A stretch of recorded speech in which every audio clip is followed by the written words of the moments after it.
ഇതിപ്പോൾ തന്നെ നല്ല വെയിറ്റ് ഇട്ടാണ് കളിക്കുന്നത്. അപ്പം സ്റ്റെപ്പിലും ശ്രദ്ധിക്കണം, പാട്ടിലും താളത്തിലും ശ്രദ്ധിച്ച് ഈ വെയിറ്റ് ഇട്ടുകൊണ്ട് കളിക്കുന്ന ഭയങ്കര റിസ്ക്കാണ്. പിന്നെ എക്സ്പീരിയൻസ് ഇല്ലാത്തവർ ഈ ഡ്രസ്സ് കൂടി ഇടുമ്പോൾ ഭയങ്കര പ്രശ്നമാണ്.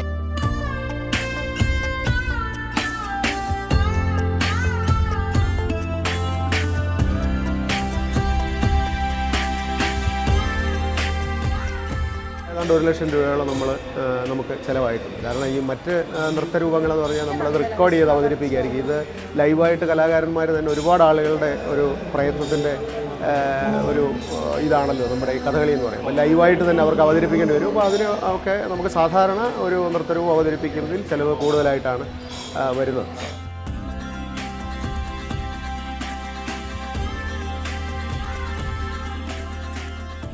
ആദ്യകാലത്ത് അരിച്ചുട്ടിയായിരുന്നു നിലവിലുണ്ടായിരുന്നത്. പിന്നീടാണ് പേപ്പർ ചുട്ടി ഉണ്ടായത്. പേപ്പർ ചുട്ടി വന്നതോടുകൂടിയാണ് നമുക്ക് ഇത്ര വേഗത്തിൽ ചുട്ടി കുത്താൻ പറ്റുന്നത്. പണ്ട് അരിച്ചുട്ടി കുത്തുന്ന സമയത്ത് നമുക്കൊരു ചുട്ടി കുത്തണമെങ്കിൽ സാധാരണ ഒരു പച്ചച്ചുട്ടിക്ക് 2.5 മണിക്കൂർ 3 മണിക്കൂർ വേണ്ടി വരും. ഇപ്പോൾ നമ്മൾ ഏതാണ്ട് ഏകദേശം 1 മണിക്കൂർ കൊണ്ട് പച്ചച്ചുട്ടി കുത്തി തീരും.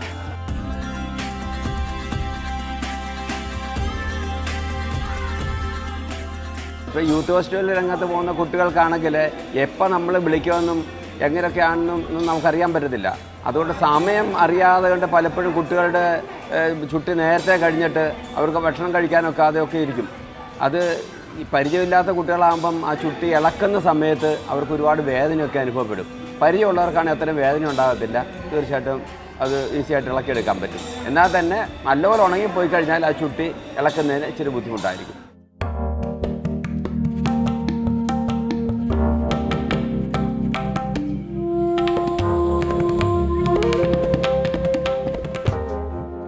കഥകളി യൂത്ത് ഫെസ്റ്റിവലിന് വരുമ്പോൾ ഒരു കുട്ടി അനുഭവിക്കുന്ന പ്രായോഗികമായിട്ട് വരുന്ന ബുദ്ധിമുട്ട് എന്ന് പറയുന്ന ഈ വേഷത്തിലുള്ള ഒരു പ്രത്യേകത തന്നെയാണ്. നമ്മുടെ ശരീരത്ത്, ഒരു കുട്ടിയുടെ ശരീരത്ത് 64 ഇതുകൊണ്ടൊക്കെയുള്ള 64 കെട്ടുകൾ വരുന്നുണ്ട്. ഏതാണ്ട് 50 ചാക്ക് പുടവയോളം. ഇതാദ്യം ഇടുന്നത് പുടവയെന്നാണ് പറയുന്നത്. പണ്ടത് പശ മുക്കി മൈദ മുക്കിയ മുണ്ട് ആണ് ഉപയോഗിച്ചുകൊണ്ടിരുന്നത്. അത് കാലങ്ങൾ വന്ന മാറ്റം അത് ചാക്കിലേക്ക് വന്നു, പ്ലാസ്റ്റിക് ചാക്കിലേക്ക് വന്നു. അത് ഒരു കുട്ടിക്ക് വെയിറ്റ് ഏതാണ്ട് 40-45 ചാക്ക് വരുമ്പോൾ ഒരു 5 കിലോയോളം വരാറുണ്ട്. അതൊന്നും കൂടെ കുട്ടിക്ക് ബെറ്ററാണ്.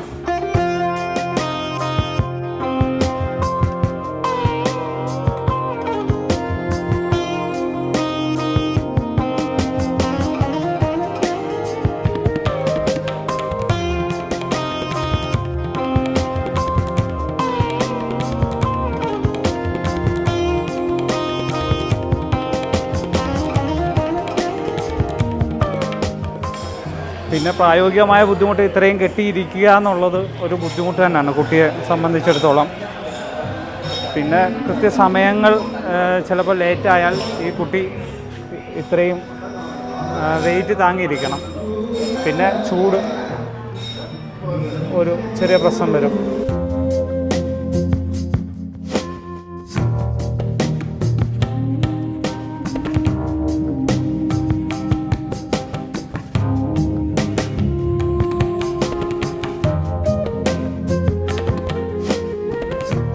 മറ്റൊരു കലയെ പോലെയല്ല കഥകളി എന്ന് പറയുമ്പം നമ്മൾ 64 കെട്ടാണ് നമ്മുടെ ശരീരത്തിൽ വരുന്നത്.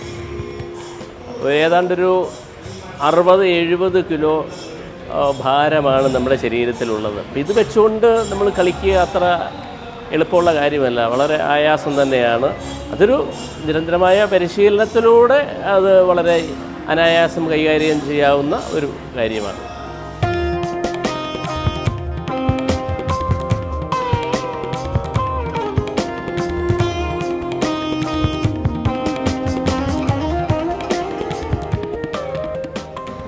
വർഷമായിട്ട് പഠിക്കാൻ തുടങ്ങിയതാണ്. ഇഷ്ടം കൊണ്ട് കാണുമ്പോൾ ഒക്കെ ഭയങ്കര ഇഷ്ടമാണ്, അതുകൊണ്ട് പഠിക്കാൻ തുടങ്ങി. പിന്നെ ഈ ചുട്ടിയൊക്കെ കുത്തുമ്പോൾ കുറേ ചാക്കൊക്കെ വെച്ച് നല്ല വെയിറ്റാണ്. അതൊക്കെ കെട്ടിയിട്ട് പിന്നെ കിരീടം വെക്കുമ്പോഴും അതിനൊക്കെ വെയിറ്റാണ്. അപ്പോൾ അതൊക്കെ കെട്ടി എത്ര നേരം നിൽക്കുമ്പോൾ സഹിക്കാം, എന്നാലും കുറച്ച് ഭയങ്കര ബുദ്ധിമുട്ടാണ്. അതുകൊണ്ട് അത്രയും നേരം ഇരുന്ന് കഴിഞ്ഞിട്ട് പെർഫോം ചെയ്ത് കഴിഞ്ഞിട്ട് വരുമ്പോഴത്തേനും തൊണ്ട വറ്റുകയും ശ്വാസം മുട്ടുകയും അങ്ങനെ കുറച്ച് ബുദ്ധിമുട്ട്.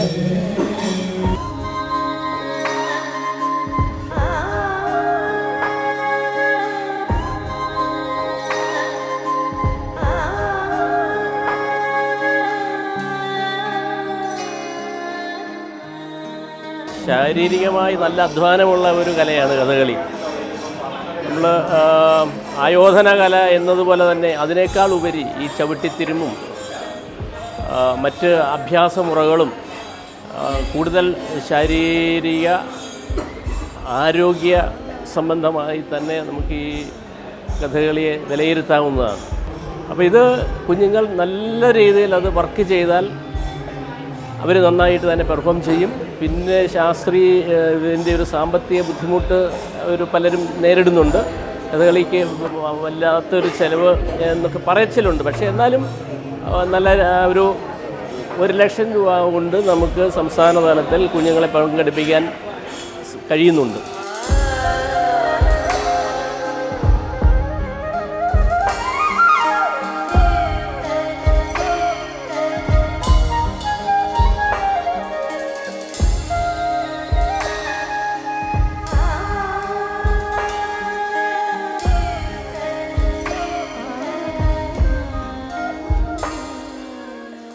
എൻ്റെ പേര് കലാമണ്ഡലം കൃഷ്ണപ്രസാദ് ആണ്. കഥകളി ആർട്ടിസ്റ്റും ഗുരുവും കൂടിയാണ്.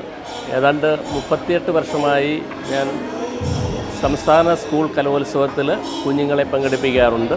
ചുരുങ്ങിയ സമയം കൊണ്ടും ഏതാനും ചില കുട്ടികൾ പഠിക്കാൻ വരും. പക്ഷേ നല്ല ടാലൻ്റുള്ള കുട്ടികളാണെങ്കിൽ തീർച്ചയായിട്ടും അവരെ ഒരു 6 മാസം കൊണ്ട് നമുക്കത് പഠിപ്പിക്കാൻ സാധിക്കും. പക്ഷേ കൃത്യമായ പരിശീലനം ഉണ്ടെങ്കിൽ തന്നെ അത് സാധിക്കുകയുള്ളൂ. പലരും പറയും ഇൻസ്റ്റൻറ്റ് കഥകളി എന്നൊക്കെ പറഞ്ഞ് ഒരു പക്ഷേ ആക്ഷേപിക്കാറുമുണ്ട്. ഞാൻ പഠിപ്പിക്കുമ്പോൾ ഇതൊരു ശാസ്ത്രീയ കലയാണ് എന്നുള്ള ബോധ്യത്താൽ തന്നെ അടിസ്ഥാനപരമായിട്ട് തന്നെ നമ്മൾ പഠിപ്പിക്കും.